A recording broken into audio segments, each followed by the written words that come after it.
«Дайте мне точку опоры, и я переверну землю», – говорил Архимед, подразумевая, наверное, лишь значимость открытых им рычажных сил. Это параллели «здравствуйте». Такая условная относительность рычажного воздействия применима ко всем реальным или объективным предметам во Вселенной, так как ее границу устанавливает человеческое сознание. В этом и вся загвоздка. Поясняю. Мысль человека заходит дальше рациональных границ, что заставляет его рассуждать категориями сугубо иррациональными. Как следствие, в свете этих относительных условностей мир реальный, в некотором смысле абсолютный, теряет свою значимость надежной точки опоры. Мир сегодняшний, как пишут, говорят и показывают средства массовой информации, опять попал в объятия холодной войны, которую в категориях абсолютных можно называть только лишь злом. Корни его произрастают от иррационального понимания или недопонимания собственной значимости на планете. Как следствие, в общем уравнении человечества переменные величины отсталости и бессилия помножаются на постоянный коэффициент иррациональности, в нашем случае именуемые миссией.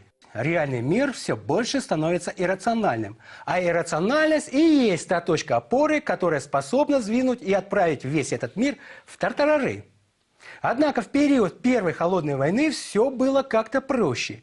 Человеческий мир был тогда поделен на две реальные части, разделенные условным железным занавесом, где строго доминировали только идеологии капитализма и социализма. Сейчас все гораздо сложнее, потому как локальное плавно перетекло в глобальное.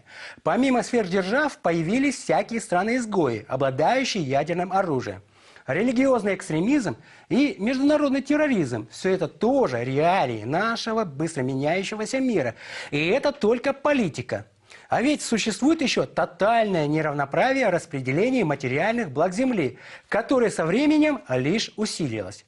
Впрочем, это можно поставить на первое место, как и является первопричиной всех человеческих бед. В уравнение жизни на Земле добавились дополнительные переменные величины. Как следствие, решить его стало гораздо сложнее.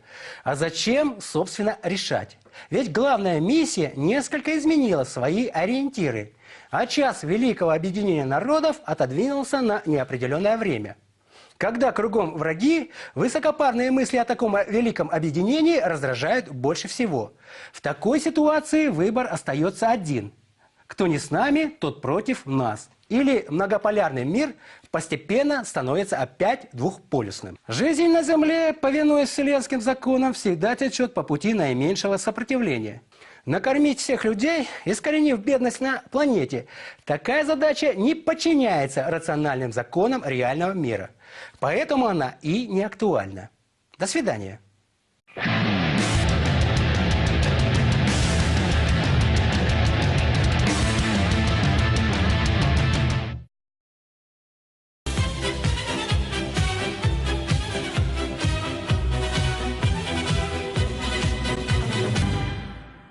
В Бишкеке планируют приготовить самый большой бешбармак, чтобы попасть в книгу рекордов Гиннесса. Здрасте, как ваши дела? Очень устал. Мы уже третью неделю готовим бешбармак. Насколько я знаю, приготовление этого блюда занимает не очень много времени. Вы хотите сделать самый большой бешбармак, чтобы попасть в книгу Гиннесса? Совершенно верно. Но вовсе не из-за того, чтобы попасть в книгу рекордов. Тогда для чего все это делается? Чтобы накормить депутатов. А они разве так много едят? Их же всего 120 человек. У них очень большие аппетиты. Боюсь, что даже целой тонны не хватит, чтобы накормить их.